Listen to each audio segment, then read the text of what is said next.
একটা পর্দাওয়ালা নারী ছোট ছোট বাচ্চা নিয়ে ঘর করে, স্বামী বড় অসুস্থ, সন্তানগুলোর চুলায় খানা নাই, ঘরেও কোনো আয়োজন নাই। একদিন আর 2 দিন আর 3 দিন সন্তানগুলো এক পর্যায়ে কান্নায় ক্ষুধার তৃষ্ণায় পাগল হয়ে যায়। সন্তান মা যতই কষ্ট করুক না কেন, মা সন্তানের কান্না সহ্য করতে পারে না। মা বাবায় না খাইয়া সময় কাটায়, সন্তানের না খাওয়াইয়া কাটাইতে পারে না। ও আল্লাহর বান্দারা, এই জীবনে মা বাবার কষ্ট, ওই মা বাবার চোখের পানি আর দোয়া ছাড়া কোনো সন্তান বড় হওয়ার কোনো রাস্তা নাই। কত মা বাবা কত গরিব, কষ্ট করে সন্তানের মানুষ বানাইছে। ও আল্লাহর বান্দারা, ওই আল্লাহর আবেদা বান্দি, ও পর্দার আড়ালের আম্মা জানেরা খেয়াল করেন, ওই আল্লাহর বান্দি এক পর্যায়ে এতটা নিঃস্ব, সন্তানের আর খানাও দিতে পারে না, কামাই রুজিও বন্ধ হয়ে গেল। এক পর্যায়ে সন্তান মাটিতে গড়াগড়ি খায় আর কান্না করে, খানা কেমনে দিবে? মায়ের কলিজাটা ফেটে যায়, নিজে না খাইয়া মরতে রাজি, বাচ্চার কান্না সহ্য করতে পারি না। আল্লাহর বান্দি নামাজ পড়ে কান্না করে, দোয়া করে, হে আল্লাহ, সন্তানের কান্নার কয়দিন শুনাইবা, একটা রাস্তা তুমি খুলিয়া দাও। আল্লাহর বান্দি এক পর্যায়ে হঠাৎ তার অন্তরের মধ্যে একটা চিন্তা চলে আসলো, আমার বাড়ি থেকে একটু দূরে অন্য গ্রামে এক টাকাওয়ালা বসবাস করে, যদিও লোকটার আখলাক ভালো না, তবে ওখানে যাইয়া আমি নিরুপায় হইয়া বাচ্চার জন্য কিছু টাকা ধার নিয়ে আসি, আমার বাচ্চার খানার আয়োজন করব। আমি যদি পারি কাজ করে আস্তে আস্তে টাকাগুলো আদায় করে দিব। মা পেরেশান হইয়া চিন্তা করে ওই বড় লোকের বাড়ি চলে গেল। ওই বড় পর্দাওয়ালা নারী, আমার দরজায় কেন আসছো? আল্লাহর বান্দি চোখের পানি ছেড়ে কাঁদে আর ডাক দিয়া কয়, সাহেব বেয়াদবি মাফ করবেন, আমি বড় অসহায় গরিব, বাচ্চাগুলো কান্না ক্ষুধার তৃষ্ণায় চোখের পানি ছেড়ে কান্না করে, একবেলা খানা দিতে পারি না, মা হইয়া কান্নাও সহ্য করতে পারি না। ও ভাই, যদি একটু আপনি দয়া করতেন, আমাকে কিছু টাকা ধার দিবেন, আমি আপনার টাকা আস্তে আস্তে দিয়া দিব কামাই রুজি করিয়া। আল্লাহর বান্দা ওই যুবক ডাক দিয়া কয়, টাকা দিব, তবে আমাকে টাকা ফেরত দেওয়া লাগবে না, তবে আমার একটা শর্ত যদি মানিয়া নাও, আমি টাকার বান্ডেল দিয়ে দিব। বলে কি শর্ত?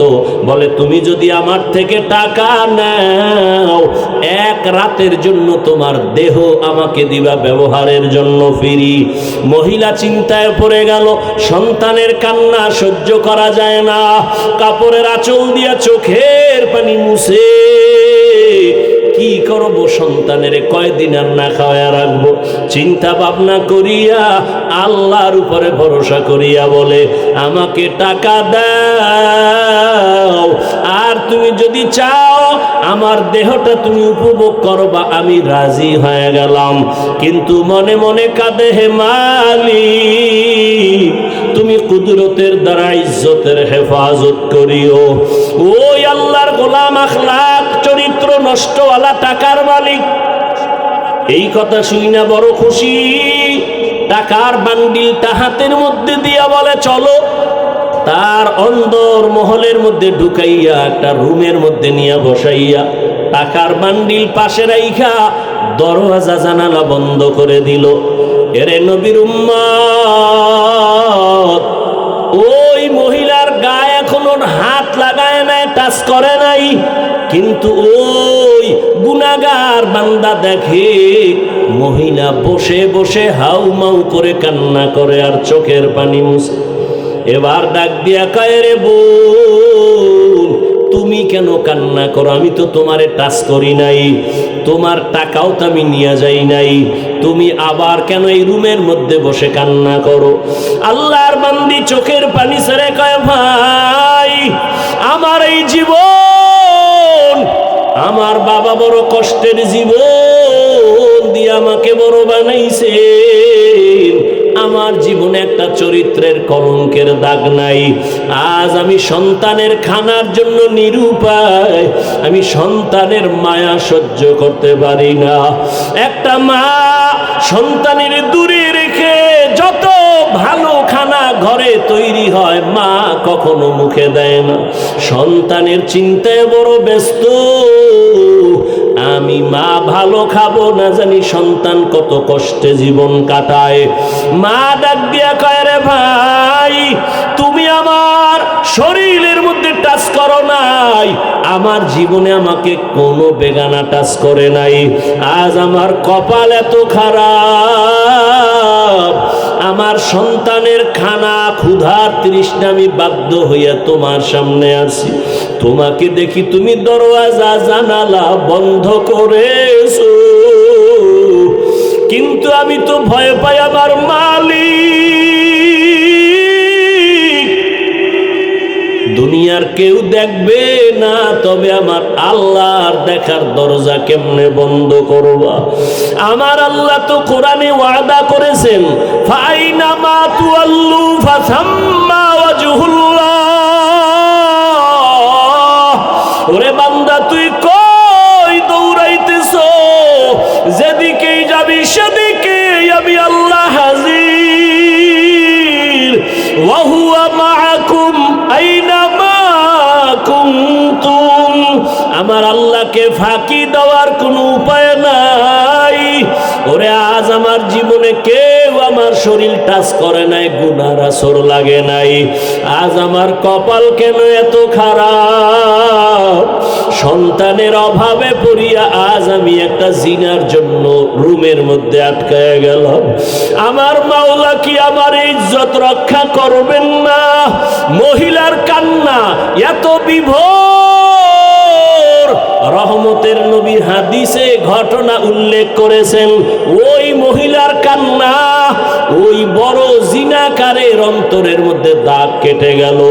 ওই জিনাকার একটা চিৎকার দিয়া কয়, ও আল্লাহর বান্দি, তোমার জীবনে কেউ টাচ করে নাই, এমন জায়গায় তুমি আসছো, এখনো আমি টাচ করি নাই, মাত্র আমি একা। তোমার শরীরে একজন ব্যক্তি টাচ করার জন্য রুমে ঢুকাইলাম। একজনের কারণেই যদি তুমি আল্লাহর আযাবের ভয় পাও, তো আমি বান্দা তো জীবনে একটা না দুইটা না কত শত শত জিনা করেছি। আমার এই চোখ দিয়ে কত জিনা করেছি, জবান দিয়ে জিনা করেছি। মনে হয় যেন আমার পশমের গোড়ায় গোড়ায় গুনার আগুন লাগানো। এই জীবনে কত অন্যায়, কত অন্যায়, এই জীবনে কত বেগানার সাথে কথা বলেছি। আমি একজন আর দুইজন না কত শত গুনাহ করেছি, জিনার শিকার করেছি। ওরে তুমি যদি এক জায়গায় আইসা এখনই কান্না করো আল্লাহর ভয়, আমার তো গলায় রশি লাগাইয়া কান্না করা দরকার। ও আমার কলিজার যুবক, ওরে ওই আল্লাহর বান্দি যদি এত ভয় কান্না করে, আর ওই যুবক যদি তওবার জন্য তৈরি হইয়া যায়, ওর এই যুবক কান্না কইরা বলে, ও বোন টাকার বান্ডিল নিয়ে যাও, আর আমাকে দেওয়া লাগবে না, আমি তোমার শরীরে আর টাচ করব না, তুমি তোমার চরিত্র সতীত্ব নিয়ে তুমি যাও, সন্তানের মুখে গিয়া খানা দাও, আমি আর তোমার শরীরে হাত লাগাবো না। তবে তোমার মনে হইল তুমি আল্লাহর পেয়ারা বান্দি, আমার মনে হইল তুমি বড় আবেদা, বড় সালেহা, বড় ইবাদত করনে ওয়ালা, তুমি বোধহয় তাহাজ্জুদ পড়ো বলে হা, তুমি বোধহয় পর্দা করো বলে হা। কয় আমি গুনাহগারের জন্য একটু দোয়া করিও। ওরে তুমি যদি আমার মাওলার জাহান্নামের আযাবের ভয় যদি তুমি কান্না করো, জাহান্নাম জানি কত ভয়ঙ্কর, আল্লাহর আদালত না জানি কত ভয়ঙ্কর। মহিলা বলে, হ্যাঁ আল্লাহর আযাব বড় ভয়ঙ্কর। কিয়ামতের ময়দানে আমার আল্লাহ সেদিন রাগ নিয়ে আওয়াজ দিবেন, লিমানিল মুলকুল ইয়াউম লিল্লাহিল ওয়াহিদিল কাহ্হার। আল্লাহ পাকের কুদরতি রাগের আওয়াজে হাসরের ময়দানটা থরথর করে কেঁপে উঠবে। ওরে গুনাহগারেরা পাগলের মতো চিল্লাইবে। নবী বলেন সব নবীরা পর্যন্ত বেকারার হয়ে যাবে। আল্লাহ পাক আবার আওয়াজ দিবেন, ওয়ামতাজুল ইয়াউমা আইয়ুহাল মুজরিমুন। ও জিনাকারেরা, ও বেনামাজিরা, ও গুনাহগারেরা, আজকে আমি আল্লাহ আমার গোলামদের ডান হাতে আমলনামা দিয়া জান্নাতে পাঠাইয়া দিব। তোমরা যারা গুনাহগার, নেককারদের থেকে আলাদা হও। গুনাহগারেরা নেককারদের থেকে আলাদা হইতে চাইবে না। তখন আমার আল্লাহ আরো রাগ হইয়া এমন ভাবে কুদরতি একটা বাঁচুনি দিবে, গুনাহগারেরা জাহান্নামে চিটার মতো উড়িয়া উড়িয়া গিয়া জাহান্নামের দরজায় গিয়া দাঁড়াবে। আমার আল্লাহ আওয়াজ দিবে, রে ফেরেশতা, নেককার দেখে ডাইন দিকে লাইনে দাঁড় করাও, আমি ডান হাতে আমলনামা দিব। আমলনামা দেওয়ার পর ডান হাতের আমলনামা যারা পাবে এরা হাসতে হাসতে জান্নাতের মেহমানখানায় চলে যাবে। আর আল্লাহ যাদের বাম হাতে আমলনামা দিবেন, ওই আল্লাহ এমন রাগ করে বলবে, ও ফেরেশতা, এই বেনামাজি নাফরমান আমি আল্লাহর দেওয়া নিয়ামত কম ভোগ করে নাই। আমার দেওয়া পানি, আমার দেওয়া চাঁদের আলো, সূর্যের আলো, আমার দেওয়া সব নিয়ামত, ওরে আমি আল্লাহ ওরে ঘুমের থেকে না উঠাইলে কোনোদিন সজাগ হতে পারতো না। এই বান্দা আমার নিয়ামত পাওয়ার পর আমার দেওয়া চক্ষু দিয়া বেগানার দিকে তাকাইছে, আমার দেওয়া জবাল দিয়া আমি আল্লাহরে ডাকি নাই। বেগানার সাথে ঘন্টার পরে ঘন্টা গুনাহের কথা বলছে। ও ফেরেশতা, ওরে বাম হাতে আমলনামা আমি সোজা দিব না, এই গুনাহগারের বুকের মাঝে ছিদ্র করিয়া ফেলো, বুকের মাঝে ছিদ্র করিয়া বাম হাত বুকের মাঝে ঢুকাইয়া পিঠের থেকে বের করো। ফেরেশতারা আল্লাহর হুকুম পাওয়া মাত্র বুকের মাঝে ছিদ্র বানাইয়া বাম হাতটা ঢুকাইয়া পেছন দিকে বের করে ফেলবে। আমার আল্লাহ কোরআনে বলেন, আমি আল্লাহ তখন পিঠের দিকের হাতে আমলনামা দিয়া আমি আল্লাহ বলবো, ইকরা কিতাবাকা কাফা বিনাফসিকাল ইয়াউমা আলাইকা হাসিবা। ও বান্দা বান্দি, জীবনে যত অন্যায় করছো হিসাব নামায় আমলনামায় লেখা, নিজের হিসাব নিজে মিলাও। ফেরেশতারা বলবেন, হে মালিক, তোমার বান্দার হাত পেছনে, আমলনামা পেছনে, চেহারাটা সামনে, চোখ দুইটার সামনে পড়বে কিভাবে? আল্লাহ আবার রাগান্বিত হইয়া বলবে, ফেরেশতা, এই গুনাহগার নাফরমানের ঘাড় ধরিয়া মোচড় দিয়া পেছন দিকে ফিরাইয়া দাও। ফেরেশতারা আল্লাহর হুকুম পাইয়া মোচড় দিয়া পেছন দিকে ফিরাইয়া এরপরে বলবে, দেখ জাহান্নামের আযাব কেমন। ওই আল্লাহর বান্দি কান্না করে, ওই বান্দির আল্লাহর আযাবের ভয় ওই জাহান্নামী যুবকের অন্তর হেদায়েতের আলো জ্বালায় দিল। ওই বান্দির কথায় পড়িয়া ওই জিনাকার যুবক বলে, আমার জন্য দোয়া করিও, আমি আর কোনোদিন জিনা করব না। এমন ভাবে তওবা করিয়া রাতের বেলা সেজদায় গিয়া কান্না শুরু করলো, আল্লাহ আমি তোমারে চিনতে পারি নাই। ও আল্লাহ, তোমার দেওয়া নিয়ামত খাইয়া কত গুনাহ করেছি। ওরে ওই কবরে আমার আজকে দুনিয়াতে টাকা পয়সা বাড়ি গাড়ির অভাব নাই, কিন্তু আজকে আমার মরণ হয়ে গেলে আমি একা, আমার ডানে মাটি বামে মাটি আর কিছুই নাই, সাদা কাফনের প্যাকেট বানাই আমারে কবরে রাখবে। এইভাবে কান্না করিয়া তওবা করে ফেললো। আর ওই আবেদা আল্লাহর বান্দি টাকা নিয়ে বাড়ি চলে গেল। ওই জাহান্নামী জিনাকার এমন ভাবে তওবা করে ফেললো, কিছুদিন অসুস্থ থাকিয়া দুনিয়া থেকে আল্লাহর বান্দা বিদায় হয়ে গেল। ওই সময় নবী হাদিসে লেখছেন, ওই সময় ভালো মানুষ যদি মারা যাইত, তার বাড়ির দরওয়াজার মেইন গেইটে একটা লেখা উঠা থাকতো। কে লেখতো কেউ জানতো না। ভালো থাকলে লেখা থাকতো লোকটা বড় ভালো, আবার গুনাহ নিয়ে কবরে গেলে লেখা থাকতো বাড়ির গেইটে লোকটা বড় খারাপ। ওই আল্লাহর বান্দা যখন দুনিয়া থেকে বিদায় হয়ে গেল, এলাকার সবাই বড় খুশি। একটা গুনাহগার জালেম সন্ত্রাসী চলিয়া গেল, আমরা বড় নিস্তার পেয়ে গেলাম, শান্তির জীবনে বাস করব। কিন্তু সবাই রওয়ানা, বাড়ির দরজার গেইটে কি লেখা আছে দেখব। সবাই বাড়ির গেইটে গিয়া তাকায় দেখে আরবি একটা শব্দ লেখা, হাদিসের ভাষা। নবী হাদিসে বলেন, ওই বাড়ির গেইটে গিয়া লেখা দেখে সবাই আরবিতে লেখা, কদ গফারাল্লাহু লিল কিফলি। ওই বান্দার নাম কিফলুন, ওই বান্দার কিফলি নামের বান্দার নামে আরবি লেখা, কদ গফারাল্লাহু লাকা লিল কিফল।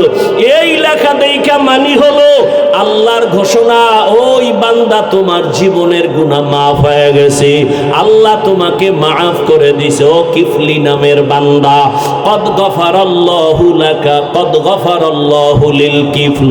এই লেখা দেখা মানুষ পেরেশান হয়ে গেল।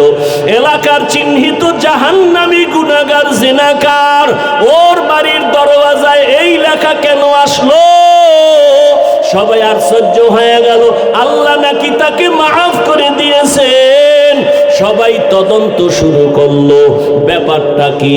খুঁজতে খুঁজতে খুঁজতে খুঁজতে পাইল ওই আবেদা মহিলার ঘটনা। সবাই মহিলার বাড়ি চলে গেল, মহিলাকে আইনা ওই বাড়ির দরজায় দাঁড় করাইয়া এরপরে সব ঘটনা শুনলো। মহিলা ডাক দিয়া কয়, আমি আল্লাহর একজন গুনাহগার বান্দি, জীবনে আমার শরীর কেউ টাচ করে নাই বেগানা, আমি চোখ দিয়া কোনো বেগানা দেখি নাই, আমি গুনাহ করি নাই। সন্তানের ক্ষুধার তৃষ্ণা মিটাইতে এই জিনাকারের বাড়ি আসছি, টাকা দেওয়ার শর্তে আমারে রাতের বেলা ব্যবহার করবে। আমাকে রুমের মধ্যে যখন ঢুকাইছে আমি কান্না শুরু করে দিছি আল্লাহর আযাবের ভয়, আল্লাহর আযাবের ভয়। আল্লাহ কোরআনে ওয়াদা করেন, যারা আমার আদালতে দাঁড়াইয়া হিসাব দেওয়ার ভয়, যারা গুনাহ থেকে নিজেকে বাঁচাবে, তওবা করবে, আল্লাহর কাছে বলবে, হে মালিক, আমার মতো গুনাহগার কেউ নাই, আজকে থেকে তওবা করলাম, আর চোখের গুনাহ করব না, জবানের গুনাহ করব না, হাতের গুনাহ করব না, অন্তরের কল্পনায় গুনাহ করব না।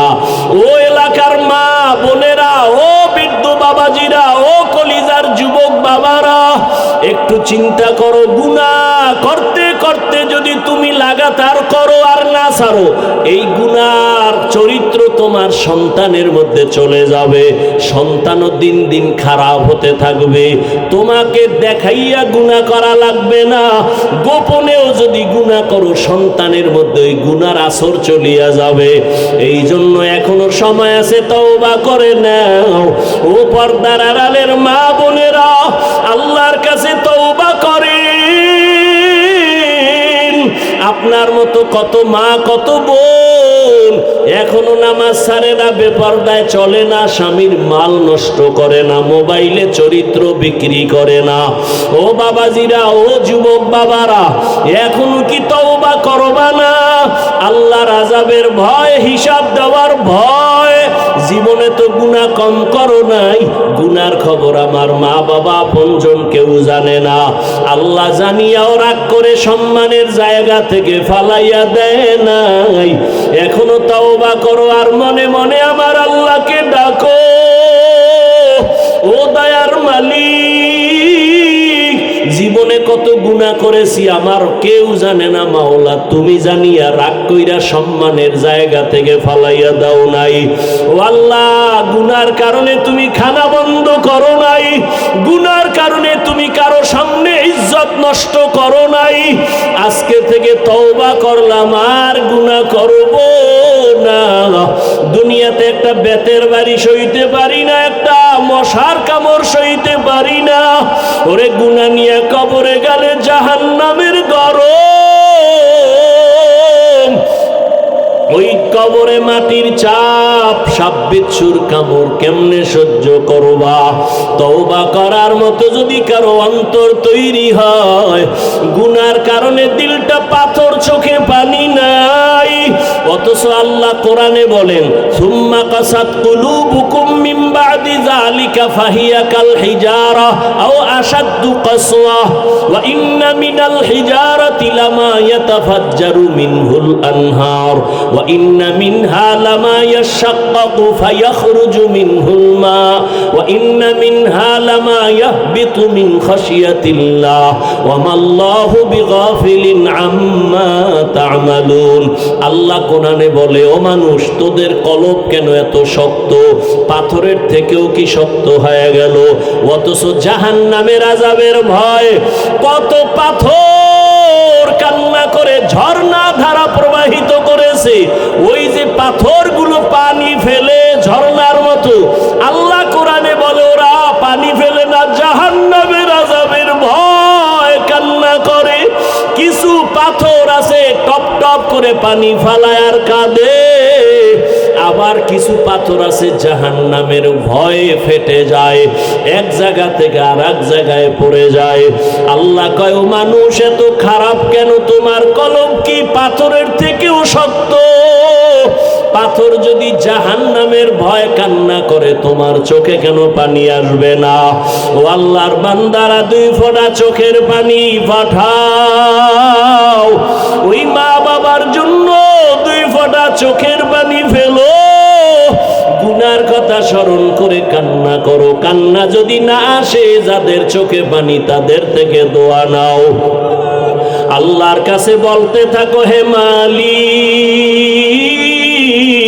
জীবনে শয়তানের ধোকায় পড়ে কত নামাজ ছাড়লাম, দাড়ি কাটলাম, বেপরদায় চললাম, মা বাবার সাথে বেয়াদবি করলাম, ভাইয়ের সাথে, ভাইয়ের সাথে, বোনের সাথে, মুরব্বীদের সাথে, ওলামায়ে কেরামের সাথে, শিক্ষকের সাথে। আজকে থেকে তওবা করে নিলাম, আল্লাহ, জীবনে আর কোনোদিন মা বাবার সাথে বেয়াদবি করব না, ওস্তাদের সাথে, শিক্ষকের সাথে, ওলামায়ে কেরামের বিরোধিতা করে গুনাহগার হব না। মা বাবার দোয়া নিয়া, মুরব্বীদের দোয়া নিয়া, বড়দের দোয়া নিয়া আর গুনাহ থেকে ফিরে থাকবো। আর কোনোদিন দাড়ি কাটবো না, নামাজ ছাড়বো না, বেপরদায় চলবো না। আল্লাহর কাছে 2 ফোঁটা চোখের পানি ছেড়ে দাও। ওরে কান্না যদি না আসে, ডানে বামে তাকায়া দেখো কার চোখে পানি। ওরে জাহান্নামের ভয় যদি আপনার আমার নবীও কাঁদেন, জাহান্নামের ভয়, আল্লাহর আদালতে দাঁড়াইয়া হিসাব দেওয়ার ভয় আবু বকর যদি কাঁদেন, ওমরের মতো জান্নাতি বান্দা যদি কাঁদেন,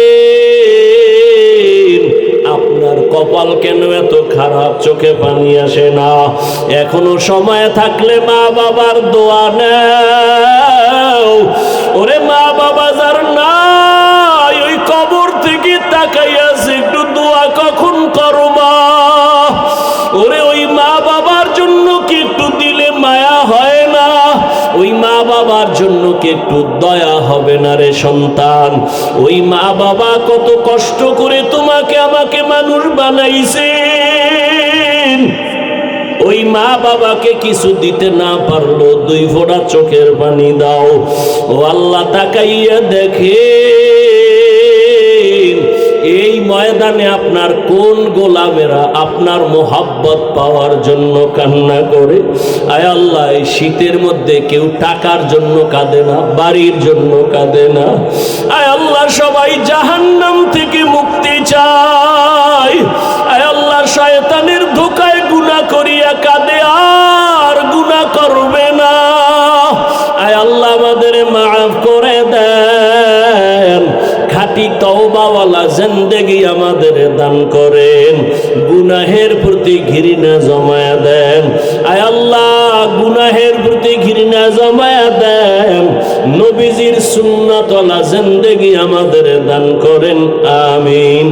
আবু জাহিল্লা হাতের মুষ্টিতে পাথর নিয়ে কয়, এই বাতিজা, যদি বলতে পারো আমার হাতের মুষ্টির মধ্যে কি আছে, আমি এখন কালেমা পড়ে মুসলমান হয়ে যাব। নবী কয়, আমি জানি না চাচা আপনার হাতে কি। কেন জানো না? কয়, আমি গাইবের মালিক না। গাইবের মালিক কে? কুল লা ইয়ালামু মান ফিস সামাওয়াতি ওয়াল আরদিল গায়বা ইল্লাল্লাহ। আল্লাহ বলেন, হে নবী আপনিই বলে দেন, আসমানের বাসিন্দারা কেউ গায়েব জানে না, জমিনের বাসিন্দারা কেউ গায়েব জানে না। কে জানেন? একমাত্র আল্লাহ। নবী বলেন, আমি জানি না চাচা আপনার হাতে কি আছে, তবে আমি একটু কথা বলি। এই আমার চাচার হাতে কি আছে একটু আওয়াজ দিত। নবী কথা বলা মাত্র পাথর কালেমায় শাহাদাত পড়া শুরু করলো। আরো আস্তে করে বলেন। মুসলমানের একটা আওয়াজ ভণ্ড বাতিলের জন্য একটা আতঙ্ক। সারা দুনিয়ার বেদিন বেঈমান মুসলমানকে ভয় পায়। কেন? মুসলমানের অস্ত্র আছে। আমরা গরিব, টাকা নাই, পয়সা নাই, অস্ত্র নাই, এরপরে অস্ত্রওয়ালারা ভয় পায় কেন? বলে মুসলমানের কাছে সততার একটা পাওয়ার আছে, এটা কোনো অস্ত্রধারী টাকাওয়ালা দুনিয়াদারের কাছে নাই। এজন্য মুসলমানের ওরা ভয় পায়। মুসলমানের একটা আওয়াজ ভণ্ড বাতিল নাস্তিকদের জন্য একটা আতঙ্ক। নবী বললেন, চাচার হাতে কি আছে আওয়াজ দাও। কালেমায় শাহাদাত পড়া যখন শুরু করলো, আবু জাহাল পাথরগুলো মাটির মধ্যে ফেলে দিয়ে কয়, ভাতিজা তুমি যে এত বড় জাদুকর আমি জানতাম না। হেদায়েতের মালিক কে? মান ইয়াহদিল্লাহু ফাহুয়াল মুহতাদ ওয়া মান ইউদ্লিল ফালান তাজিদা লাহু ওয়ালিয়াম মুরশিদা। আল্লাহ বলেন, আমি যদি কবুল করি হেদায়েত দিব, সে পেয়ে যাবে। আর আমি যদি হেদায়েত না দেই, ওই বান্দা হেদায়েত পাবে দূরের কথা, হেদায়েত পাওয়ার কোনো মুর্শিদও খুঁজে পাবে না। কিয়ামতের ময়দানে আল্লাহ বলবেন, হাত কথা বল। আল্লাহ বলবে বল, বলার সাথে সাথে হাত কথা বলবে।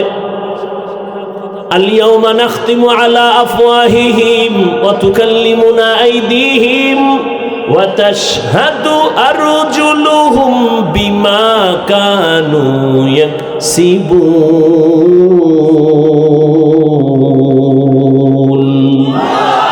দস্ত গোয়াদ মঞ্চুনি দুজদিদাম লব গোয়াদ মঞ্চুনি বসিদাম চশম গোয়াদ চিদাম গমজাহারাম গোশ গোয়াদ চিদাম সমরুল কালাম।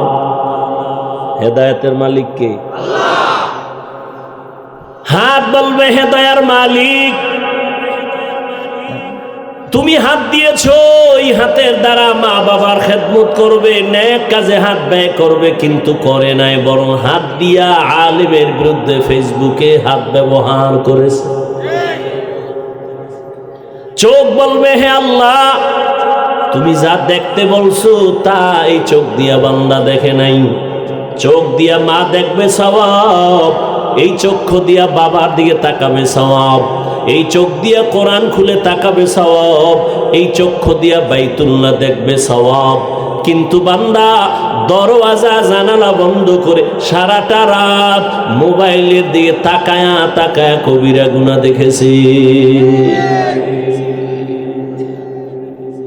সবাই দায়িত্বশীল, কিয়ামতের দিন দায়িত্বের জবাবদিহিতার কাঠগড়ায় দাঁড়াতে হবে, পালানোর কোনো সুযোগ। মরণ থেকে যতই পালাও, মরণ তোমায় নিবে ঘিরি। যদিও সুদূর আকাশ পানে লুকাও, সেথায় লাগিয়ে সিঁড়ি। নদী পথে নৌকা চালাও ও মাঝি ভাই, বেলা ডোবার আগে আমি ওপার উঠতে চাই। ডুবে গেলে বেলারে আর উঠে না, ভেঙ্গে গেলে মেলারে আর জমে না। রিভাবটা একটু কমায়া বক্সের ভলিউম একটু বাড়ায়া দেন, মনিটরের একটু রিভাব কমায়া ভলিউম বাড়ান। কিয়ামতের দিন আল্লাহর আদালতে দাঁড়াতে হবে, পালাবার কোনো সুযোগ। আল্লাহ কি বললেন? ওয়া আম্মা মান খাফা মাকামা রাব্বিহি ওয়া নাহান নাফসা আনিল হাওয়া ফাইন্নাল জান্নাতা হিয়াল মাওয়া। কিয়ামতের দিন আমার আদালতে দাঁড়াইয়া হিসাব দেওয়ার ভয়। যারা নিজেদেরকে গুনাহ থেকে বাঁচাবে তাদের ঠিকানা হবে জান্নাতুল মাওয়া। আর কে দারত খৌফে হক দার দিল মদম, জান্নাতুল মাওয়া দেহদ ও রাম কাম জুজবা হকচি জে মখাজ ইনসুজা ফজলে ও আমস্তে দর জুমলা জাহান। বাদশাহ হারুন রশিদের নাম শুনছেন তো? হ্যাঁ, তিনি একদিকে রাষ্ট্র চালান, অন্যদিকে তিনি একজন জগৎ বিখ্যাত বুজুর্গ। কি নাম বললাম? বাদশাহ হারুন রশিদ। এই বাদশাহ হারুন রশিদ একদিন ওলামায়ে কেরামের একটা কাফেলাকে তার রাজপ্রাসাদে দাওয়াত দিলেন। দাওয়াত দিয়া মোটামুটি মেহমানদারি করাইয়া খানা শেষ, সবার সামনে একটা প্রশ্ন রাখলেন। ও ওলামায়ে কেরাম, আমি বাদশাহ হারুন রশিদ, আপনারা আমাকে জানেন, চিনেন। আমি রাষ্ট্র চালাই ঠিক, কিন্তু আল্লাহর ফরজ হুকুম যথাযথ আমি আদায় করি। আমাকে একটু বলবেন আমি কি জান্নাতি না জাহান্নামী? প্রশ্ন বুঝেন তো? উলামায়ে কেরামের কাফেলা বিশাল, বাছাই করা উলামায়ে কেরাম। প্রশ্ন, আমি হারুন রশিদ বাদশাহ জান্নাতি না জাহান্নামী, আমাকে ঘোষণা দেন আপনারা। উলামায়ে কেরামের কাফেলার মুরব্বী সহ সব এক এক করে দাঁড়ায় বললেন, বাদশাহ জাহাবনা, আপনি জান্নাতি না জাহান্নামী এটা বলার কোনো উপায় কোনো আলেমের নাই। হ্যাঁ, আপনি নেক আমল করলে এতটুকু বলা যায় আপনি জান্নাতের পথিক, কিন্তু জান্নাতি বলা যাবে না। আপনি গুনাহ করেন, আপনি জাহান্নামের পথে আছেন, কিন্তু জাহান্নামী বলা যাবে না, তওবা করে যদি ফিরে আসেন। এইভাবে একজন একজন একজন একজন সব আলেমরা বলে ফেললো কে জান্নাতি কে জাহান্নামী, এটা বলার কোনো উপায়। বাদশাহ হারুন রশিদ মনটা বেজার হয়ে গেছে। ওলামায়ে কেরামের দাওয়াত দিলাম, খাওয়াইলাম মন ভইরা, আমার প্রশ্নের জবাবটা দিতে পারলেন না। নিরুপায়, নিরাশ হয়ে গেলেন। পয়েন্ট খেয়াল রাখবেন, এখন ওলামায়ে কেরাম বিদায় দিবেন। ঠিক এই সময় একটা বাচ্চা দাঁড়াইছে, 9 বছর বয়সের বাচ্চা, ওই মজলিসে ছিল। কয় বছর? 9 বছরের একটা বাচ্চা দাঁড়ায় গেল। বালক দাঁড়ায় বলে, বাদশাহ জাহাপনা, বেয়াদবি মাপ চাই, যদি অনুমতি দেন তো আমি একটু কথা বলতে চাই। বলো। এখন সব মুরব্বী ওলামায়ে কেরাম তাকায় আছে, এই 9 বছরের বালক কি বলবে। বালক বলে, আপনি আমাকে একটু সামনে আসার রাস্তা দেন। বাদশা বলে, এই তাকে রাস্তা দাও, সামনে আসা। সামনে আইসা এবার বালক দাঁড়ায় বলে, বাদশা আপনি কি প্রশ্ন করছিলেন?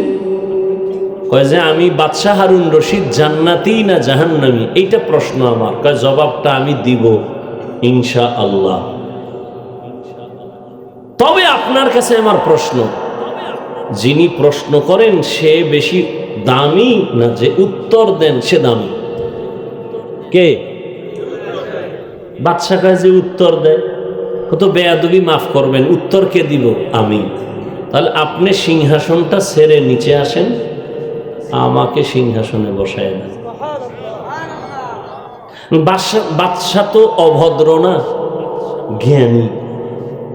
আর 9 বছরের বালক হয়েছে, যেমন বাবার বেডা না তো, টাইট সন্তান।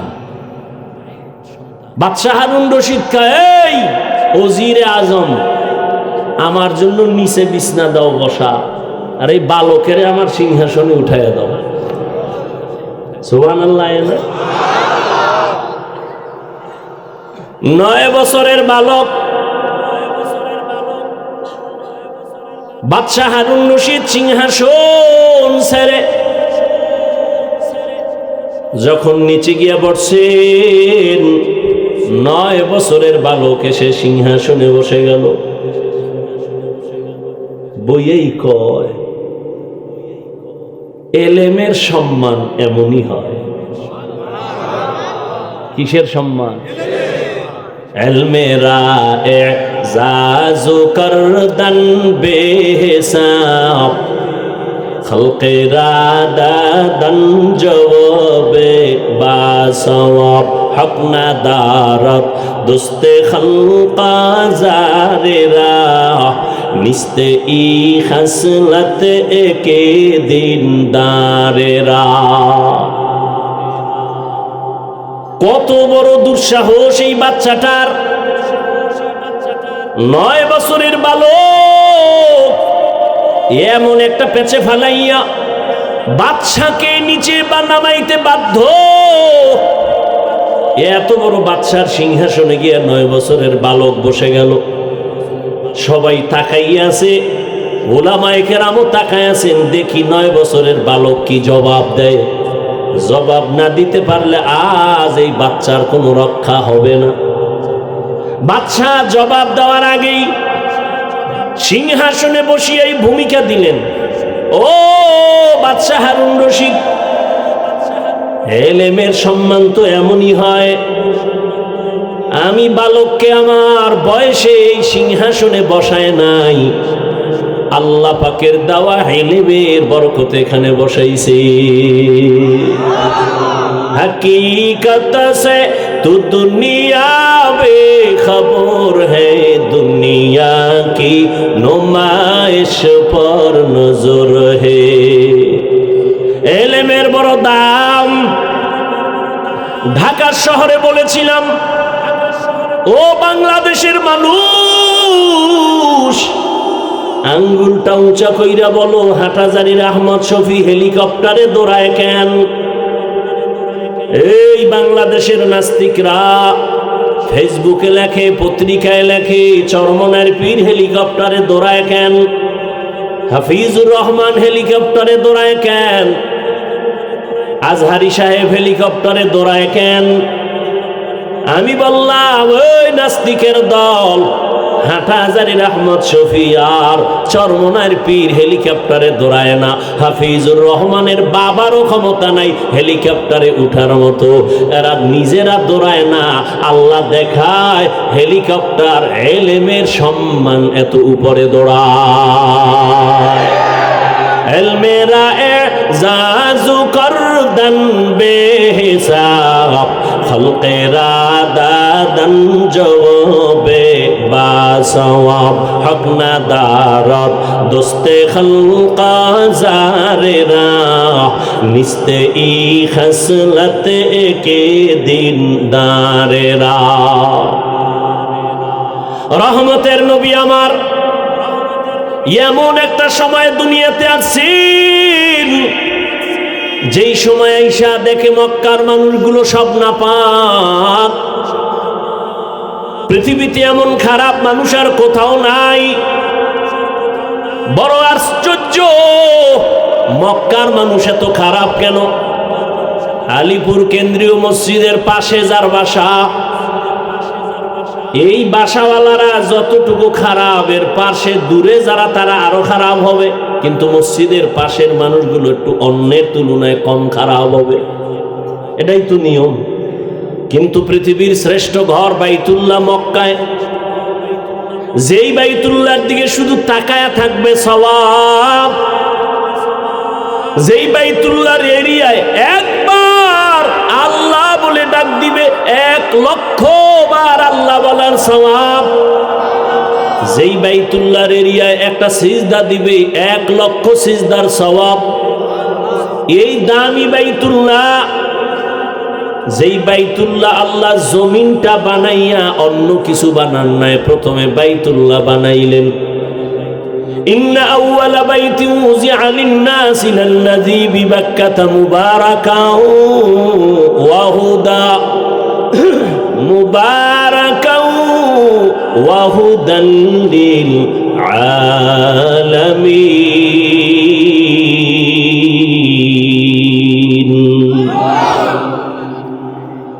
আল্লাহ জমিন বানায় একটা ঘর বানাইলেন বাইতুল্লাহ, হেদায়াতের ঘর, ইবাদতের ঘর। যেই বাইতুল্লাহর দিকে শুধু তাকাইয়া থাকবে, কিছু বলবে না, অনবরত সওয়াব। দুনিয়াতে এমন দামি মসজিদ আছে, আমাদের বরিশালে মসজিদ মানুষ দেখতে যায়, টাঙ্গাইলে বড় মসজিদ আছে মানুষ দেখতে যায়, কিন্তু একটা সওয়াবও হবে না। বাইতুল মুকাররম তাকায় দেখবে কোনো সওয়াব নাই, কিন্তু আল্লাহর ঘর বাইতুল্লাহ যতক্ষণ তাকায় থাকবে, চুপ করে কিছু বলবে না, অনবরত সওয়াব লেখা হবে। আতিনা ফি দারে দুনিয়া না হাসান, আতিনা ফি দারে উকবা না হাসান, ইয়া গিয়াসাল মুস্তাগীসিন اهدنا الافتخارا بالعلوم والغنى ہر گوری دینے کو تو تیار ہے جو نہ مانگے اس سے تو بیزار ہے। মক্কার মানুষ এত খারাপ, নবী বলেন ওই সময় দুনিয়ার আর কোথাও এত খারাপ মানুষ নাই। বলে কেমন? বলে বাইতুল্লাহর চারপাশে নারী আর পুরুষেরা উলঙ্গ হয়ে তাওয়াফ করে। কত খারাপ মক্কার মানুষ! কোরবানির গোশু জবাই করে রক্তগুলো বাইতুল্লাহর দেওয়ালে মাখে। বাইতুল্লাহ উলঙ্গ হয়ে যায় কেন? পোশাক কেন পরে না? কাঙ্গ পোশাক কত গুনাহ করছি, নাপাক পোশাক নিয়ে যাব না, উলঙ্গ তাওয়াফ করে। নারী আর পুরুষ অবাধে চলে, কোনো বিয়া শাদীর চিন্তা নাই। প্রশ্ন বড় জটিল। অন্য জায়গার মানুষ খারাপ হতে পারে, মসজিদের পাশের মানুষ তো অত খারাপ না, বাইতুল্লাহর পাশের মানুষ এত খারাপ হলো কেন? প্রশ্ন আসে না? না আসে? খুব খেয়াল করেন প্রশ্নগুলো। বাইতুল্লাহর পাশের মানুষ এত খারাপ কেন? নবী বলেন এমন এক সমাজে আমারে পাঠাইছে। আমাদের কুয়াকাটা একটা প্রসিদ্ধ জায়গা, এখানে যত দর্শনার্থী বাড়ে তত গুনার আড্ডাও বাড়ে, মদের আসর বাড়ে। আমাদের এলাকার সব উলামায়ে কেরাম বসছেন, এলাকাবাসী মিটিং এ বসছেন, অমুক জায়গায় প্রস্কোয়াটার মদের আড্ডা হয়, বড় বড় হুজুরেরাও বসলেন। এইবার এলাকার বড় হুজুর বলে চলো আমি যাই। সবাই কেউ না না হুজুর আপনি যাইয়েন না, কারণ ওখানের পরিবেশ কি বলা যায় না। আমরা দুই একজন টুকটাক নামাজি বেনামাজি আমরা যাই, পরিবেশ বুঝে নেওয়ার মতো হলে আপনারে নিব। বড় হুজুর এই জায়গায় যাওয়া যায় না, কারণ ও জায়গা বড় নাপাক। কিন্তু মক্কার মানুষ চূড়ান্ত খারাপ। প্রশ্ন এক, ওখানের মানুষ এত খারাপ কেন? 2 নাম্বার, এত খারাপ জায়গায় আমার আল্লাহ সৃষ্টির শ্রেষ্ঠ পবিত্র ব্যক্তি রহমতের নবীরে পাঠাইলেন কেন? নবীরে তো অন্য জায়গায় পাঠাবেন, বাইতুল মুকাদ্দাস আমাদের প্রথম কিবলা, সেখানে আল্লাহ না পাঠাইয়া পৃথিবীর নিকৃষ্টতম জায়গায় পবিত্র নবী আমার, যেই নবীর চেহারা দেখলে পেটের ক্ষুধা নিবারণ হয়ে যায়, আল্লাহ সেই নাপাক মানুষের মাঝে নবীরে কেন পাঠাইলেন? নবীর একদিকে মা নাই, বাবা নাই, সব হারা। রহমতের নবী বলেন, আমার এমন কপাল, দুনিয়াতে এসে একবার আব্বা বলে ডাকতে পারি নেই। 6 বছরে মা হারা, আমিও অসহায়। আমার বংশের সব মানুষ আমার দুশ্মনে পরিণত হলো। ওই সময় এই যুবকেরা, নবী বলেন, ওই সময় আমার সব দুশ্মন, ওই মুসিবতের সময় আমার পার্শ্বে যারা দাঁড়াইয়া উপকার করছে সব হলো যুবকেরা। নবী বলেন, বুড়ারা আমার বিরোধিতা করেছে, আর যুবক আমি মুহাম্মাদের উপকার করেছে। ও আলীপুরের যুবক, ও কুয়াকাটা এলাকার যুবক, রহমতের নবী খুশি হইয়া কয়, আমার মা নাই, বাবা নাই, আমি বড় অসহায় এতিম। ওই সময় সব আমার দুশ্মন, ওই সময় আমার পার্শ্বে এসে সহযোগিতার জন্য দাঁড়াইছে কারা? যুবক। ও যুবক বাবা, বলো তোমার দ্বারা রসুলের রেখে যাওয়া আদর্শের কি উপকার হয়েছে বলো। নবী বলেন, বুড়ারা বিরোধিতা করেছে, যুবকেরা আমার উপকার করেছে। আবু জাহাল আমার দুশ্মন বুড়া, আবু লাহাব আমার পেছনে দুশ্মনী করে বুড়া, উতবা আমার পেছনে দুশ্মনী করে বুড়া, সাহেবা আমার পেছনে দুশ্মনী করে বুড়া। উপকার করছে কারা? যুবক। কয় কোন যুবক? কয় 7 বছরের একটা সন্তান, 11 বছরের মাঝখানে কেউ বলে 8, কেউ বলে 9, কেউ বলে 11 বছর, এই বয়সের একটা সন্তান দৌড়াইয়া রহমতের নবীর হাতে হাত লাগাইয়া কালেমা ভরিয়া কয়, নবী, কেউ যদি আপনার সাথে না থাকে, আমি 7 বছরের সন্তান আপনার হাত বলিয়ান করার জন্য, আমার জীবনটা কোরবান করার জন্য আদা করলাম। কয় বছর? 7 বছর থেকে 11 বছর। নবী কয়, আমার কলিজা ঠান্ডা হয়ে গেছে। কেন? এতদিন তুমি ছিলা আমার চাচাতো ভাই, এখন তুমি আমার সাহাবী, কিছুদিন পরে এই সাহাবী হবে নবীর জামাতা। এতটি পরিচয় দেওয়ার পরে নামটাও কইতে পারবেন নি? আলী কি আপনার ছোট ভাই নি? একটু সুন্দর করে কইবেন না? হযরত আলী রাদিয়াল্লাহু তাআলা, দেখছেন নি? আনহু কি, আর মহিলা হইলে হবে আনহা, পুরুষের বেলায় আনহু। হযরত আলী রাদিয়াল্লাহু তাআলা আনহু, মহিলা সাহাবিয়া আয়েশা রাদিয়াল্লাহু তাআলা আনহা। একজনের নাম আবুল কালাম, আপনি ডাক দিয়েছেন এই কাইল্লা, এটা সুন্দর হয়েছে। প্রত্যেকটা জিনিসের একটা আদব আছে, আদব আছে না?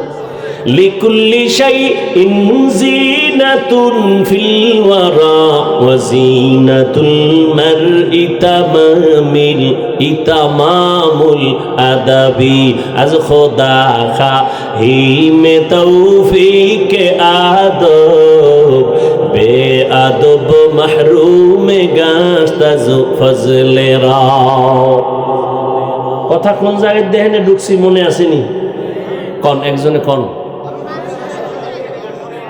হ্যাঁ, মাশাআল্লাহ মাশাআল্লাহ।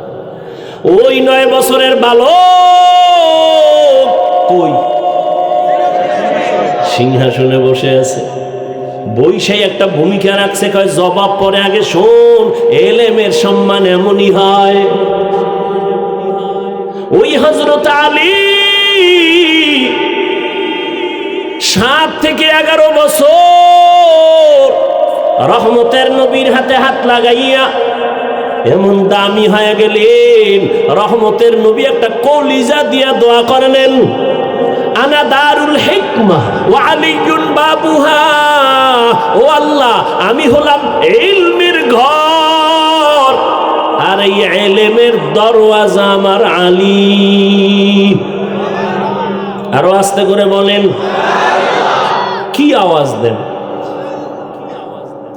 মুসলমানের একটা আওয়াজ, ঘুমন্ত মানুষ সজাগ হয়ে যাবে।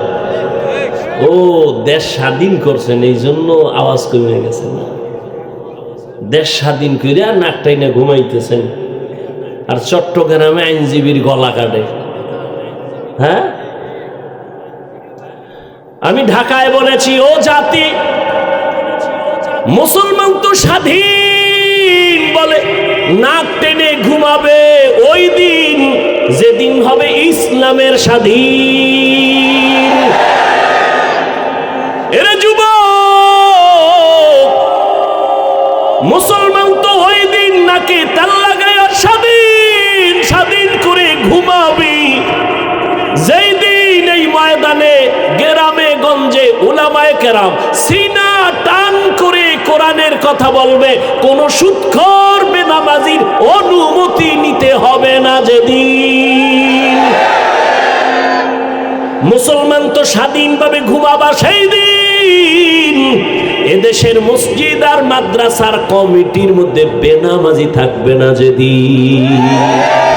তুকু যাওয়া সুন্নতে আহমদ কুজা বাহা মোহাম্মদ কাইবুয়াদ নেসবতরা মান আহাব্বা সুন্নতি কৌলে রসুল মজদায়ে কানা মাই হাম কুন কবুল। শিয়াল আছে না, শিয়াল, শিয়ালের মুরগি দিছে আমানত 3 দিন। কয়দিন? শিয়াল পণ্ডিত 3 দিন মুরগি আমানত। শিয়াল কয় দোয়াও চাই মাফও চাই, 1 সেকেন্ডও রাখা যাবে না, জিন্দাও পাইতে না মরাও পাইতে না। শিয়ালের হাতে মুরগি রাখলে যেই অবস্থা হবে ভালো করে মুখস্থ করো হে মুমিন। শিয়ালের হাতে মুরগি রাখলে যা হবে, ধর্মের চাবি সুদখোর বেনামাজির হাতে রাখলে তাই হবে। সুদখোর বেনামাজির হাতে ধর্মের চাবি রাখলে ওই দশা হবে। বলেন তো রাখছে কারা? জিব্রাইল। কারা রাখছে? আমরা কিন্তু কষ্ট লাগে না? ভোটের আগের রাইতে কুত্তার পায়খানা খাইছেন টাকা বইলা, আমরা কিন্তু কষ্ট লাগে না? স্লোগান দেন ইসলাম চাই, আর ভোটের আগের রাত্রে নাপাক টাকা খাইয়া কেবলা ঘুরাইয়া দেয়। কথা ঠিক? তো সরকারের গালি দেন কেন? দোষ তো সব আপনার। আপনি হারামখোর, এই জন্য আপনার নেতাও হারামখোর। আপনি সুদখোর, আপনার নেতাও সুদখোর। বর্তমান বাংলাদেশে আলেম চেয়ারম্যান আছে না নাই? নাই? মুফতি হেদায়েতুল্লাহ আজাদি রানিং চেয়ারম্যান, বিবারি আমজাদ হোসেন আশরাফি রানিং চেয়ারম্যান আছে না? এই আলেম চেয়ারম্যান এক জায়গায় করেন আর সব বেনামাজি এক জায়গায় করেন। খোঁজ নেন উলামায়ে কেরাম কি করেছে। নোয়াখালী আছে মুরব্বী হাফিজি হুজুরের জামাতা খালিদ সাইফুল্লাহ দামাত বারাকাতুহুম, সাইকেলের মধ্যে চাল নিয়া মানুষের বাড়ি সরকারি বরাদ্দের চাউল নিজে গিয়া সাইকেলে লইয়া মেপে মেপে দিয়ে আসে। এদেশে জনগণের দায়িত্ব যদি উলামায়ে কেরাম নেয়, কিছু না পারলেও দুর্নীতি আর চুরি হবে না। উলামায়ে কেরাম আগেও যেমন ছিল এখনো আছে, সামনেও তেমন, কোনো টেনশন নেই। চেয়ারম্যানের চেয়ারের মেয়াদ শেষ, হুজুর কোনো চেয়ারের মেয়াদই নেই, আবার কিসের শেষ?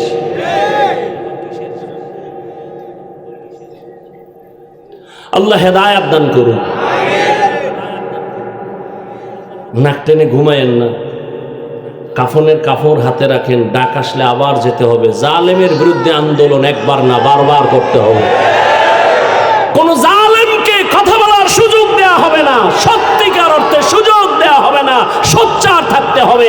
জালিমের বিরুদ্ধে আন্দোলন একবার নয়, বারবার। কোন জালেম যদি আলেমের সাথে বেয়াদবি করে, আস্তে লিস্টি করেন, কি বলে রেকর্ড করেন, আবার আন্দোলন হবে জালেমের বিরুদ্ধে। আল্লাহ হেদায়াত দান করুন। সরমনাই বলে আসছি না, 2 গরুয়ে ধান খায়, মালিকে বেত লই এক গরুর উপরে পিডান দিছে, আর এক গরু দৌড়।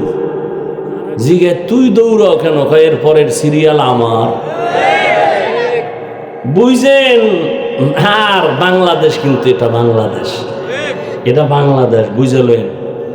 আপনাকে কেউরে দরকার নাই, আলিয়া মাদ্রাসাও লাগবে না, শুধু আমরা কওমিওয়ালারা বাঁশের লাঠি লয়ে যদি শিক্ষক ছাত্র মাঠে নামি, সমস্ত নাস্তিক বেঈমানগুলো কথা বলার আগে আলেমের অনুমতি নিতে হবে।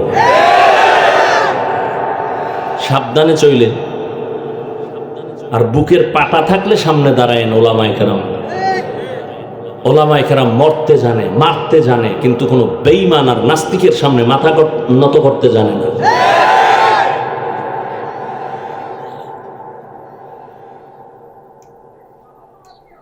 রসুল রাষ্ট্র পরিচালনা করেন নাই? আবু বকর করেন নাই? রাজনীতি নাই। ইমাম সাহেব, আপনি নিরপেক্ষ থাকবেন। আমি বলি যুবকরা আবার সোজা হও, আওয়াজ দাও। ইমাম যদি নিরপেক্ষ থাকতে হয়, কমিটির প্রত্যেকটা দায়িত্বশীলকে নিরপেক্ষ থাকতে হবে। আর কমিটির দায়িত্বশীল যদি পচা ধান্দাবাজি আর চান্দাবাজি রাজনীতি করে, ইমাম সাহেব মাইক লাগায়া কোরআনের রাজনীতি করতে হবে। কোনো সুযোগ দেওয়া যাবে না। আল্লাহ বুঝার তৌফিক দান করেন। রহমতের নবীর আদর্শ দিয়ে রাষ্ট্র পরিচালনা করা দেখায় গেছেন যে ইসলাম ছাড়া শান্তির কোনো পথ। এই দুর্নীতিবাজ, চান্দাবাজার, ধান্দাবাজেরা সবাই জানে ইসলামই সঠিক, মানে না কেন? মানলে তো চুরি করা যাবে না, দুর্নীতি করা যাবে না, মদের বোতল নিয়ে আড্ডা বসানো যাবে না। আল্লাহ হেদায়াত দান করুন। হযরতে আলী নবীর দোয়া পাইলেন। নবী বললেন, আমি হইলাম এলেমের ঘর, আর এই ঘরের দরওয়াজাকে আলী। আলী খুব খুশি হয়ে গেলেন। আল্লাহ হযরত আলীরে এই পরিমাণ এলেম দিয়েছেন। কি পরিমাণ বলবো? ধৈর্য হবে তো ইনশাআল্লাহ। হযরত আলী আল্লাহর শুকর আদায় করেন। হে মালিক, সম্মানের চেয়ারে বসার জন্য 2 পুঁজির একটা পুঁজি লাগে। হয়তো লাগে টাকা পয়সা, মাল সম্পদ, না হয় লাগে শিক্ষাগত যোগ্যতা, এলেম। ও দয়ার মালিক, তুমি আমাদের এলেম দিয়েছো, টাকা দাও নাই, মাল দাও নাই, তোমার শুকর আদায় করি। রাজিনা কিসমাতাল জব্বার ফিনা, লানা ইলমুন ওয়ালিল আদায় মালু, ফাইন্নাল মা লা ইয়াফনি আন করিবিন, ওয়া ইন্নাল ইলমা বাকিন লা ইয়াজালু। হযরত আলী ডাক দিয়া বলেন, ও আল্লাহ, আমাদের টাকা পয়সা দেন নাই, ইলম দিয়েছেন। শুকর আদায় করি, কারণ টাকাওয়ালার টাকা আজ আছে, কাল থাকবে না। কথা বলেন না কেন? দেখছেন না, কই বিল্ডিং ওয়ালা রাখা সুন্দর মনে ঘুমায়, দুদক নোটিশ দিছে, এত টাকা পাইছো, হিসাব দে, ঘুম হারাম। তুই 10 তলা বিল্ডিং এর বাহাদুরি করে লাভ কি যদি কপালে ঘুম না থাকে? সুইস ব্যাংকে টাকার পাহাড় করে লাভ কি যদি ওই টাকা আমার পরিবারের কেউ ভোগ করতে না পারে? নাম বলবো না, যাদের টাকায় বাংলাদেশটা তাজা হয়, এইরকম টাকাওয়ালা 6-7টা ভাই, কিন্তু কপাল বড় খারাপ। যাদের টাকায় বাংলাদেশ তাজা হয়, সরকার পর্যন্ত চলে। এদের মা কয়েকদিন আগে মারা গেছে, কপাল খারাপ। এত টাকা, এত ক্ষমতা, কিন্তু মায়ের জানাজায় সুযোগ থাকছিল, তারপরও যায় নাই, ধরা খাওয়ার ভয়ে। এর নাম কি? কপাল, কপাল, কপাল, কপাল। এর নাম কি? কপাল। এই টাকা পয়সা দিয়ে কি লাভ হবে রে বাবা? ও যুবক, এজন্য হযরত আলী বলেন, আমরা ইলম পেয়েছি, টাকা পাই নাই, দুঃখ নাই। কেন? টাকাওয়ালার টাকা আজ আছে, কাল থাকবে না। ইলম ওয়ালার ইলম যখন সিনায় ঢুকবে, আর ইলম বিদায় হবে না। ভালো করে মনে রাখবেন, টাকাওয়ালার টাকা আজ আছে, কাল থাকবে না। কোটি টাকার মালিক দেখো, অভাব হয় না দূর, গরিবে ঘুমায় আরাম করে মনটা বাহাদুর। ফেরাউনের লাশটা দেখো মিশর জাদু ঘরে, খায় না মাটি পোকা মাছি সবাই ঘৃণা করে। হৃদয়ে থাকিবে যার নম্রতা সাদা, রহমত আসিবে সেথা প্রভুর ওয়াদা। বড়র বাড়াই থাকলে দিলে রহমত আসবে না, নিজেকে নিজে ছোট মনে করিও সদা।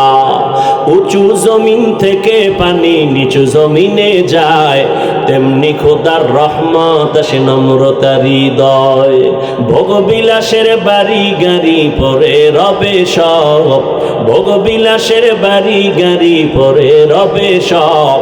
থাকতে সময় স্মরণ করো আল্লাহ আমার রব, থাকতে সময় স্মরণ করো আল্লাহ আমার রব। এরে নবীর আশিক হযরত আলী বলেন, ইলম পেয়ে খুশি, টাকা চাই না কারণ টাকাওয়ালার টাকা আজ আছে, কাল থাকবে না। ইলম ওয়ালার ইলম সিনায় ঢুকবে, আর ইলম বিদায় হবে।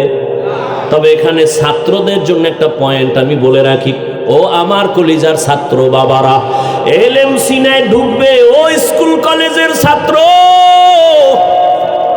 ও মাদ্রাসার ছাত্র বাবারা, জ্ঞান যখন তোমার ভেতরে ঢুকবে, বিদায় হবে না, হবে না, হবে না ফাইনাল। তবে ভয়, কখনো কখনো ইলমটাও চলে যাবে। কেন? কয় দুইটা বেয়াদবি করলে। কয় কি? এক নাম্বার, ইলমের সাথে যদি বেয়াদবি করো ইলম থাকবে না।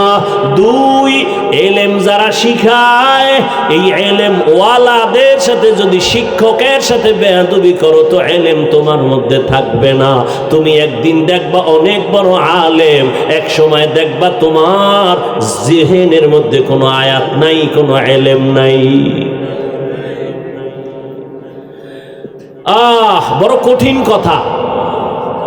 ও আমার ছাত্র বাবারা, আমরা জীবনে মাদ্রাসায় পড়েছি, জীবনে ছোটবেলা থেকে আমার বাবা কোনদিন একটা ফুল প্যান্ট, কেন হাফ প্যান্টও পরার নাই, লুঙ্গি আর পাজামা পরছি, আর এই গোল জামা বড়টাই পরছি, কানিফারাও পরি নাই।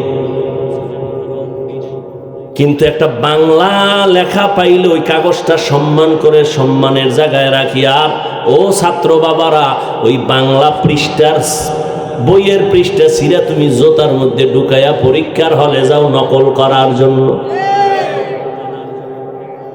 যেই বিদ্যা দিয়া তুমি এখন শিক্ষিত, সেই বিদ্যার পৃষ্ঠা তুমি ছিঁড়ে চুরি করে নকল করেছো, তাহলে তোমার রেজাল্ট কি? ছাত্র জীবনে বিদ্যা চোর, চেয়ারে বসলে হবে সরকারের টাকা চোর। এলমেরা জাজু করদন বেহিসাব, খলকেরা দাদন জওয়াবে বাসও। টাকাওয়ালার টাকা আজ আছে, কাল থাকবে না। ইলম ওয়ালার ইলম সিনায় ঢুকবে, বিদায় হবে না। তবে বিদায় হতে পারে না, পারে না। শিক্ষকের সাথে বেয়াদবি করলে ইলম থাকে না। হযরত আলী বলেন, আমাকে একটা অক্ষর যিনি শিখাইছেন তার মূল্য কত? মান আল্লামানি হারফান ইনশাআ বাআ ওয়া ইনশাআ আতাকা।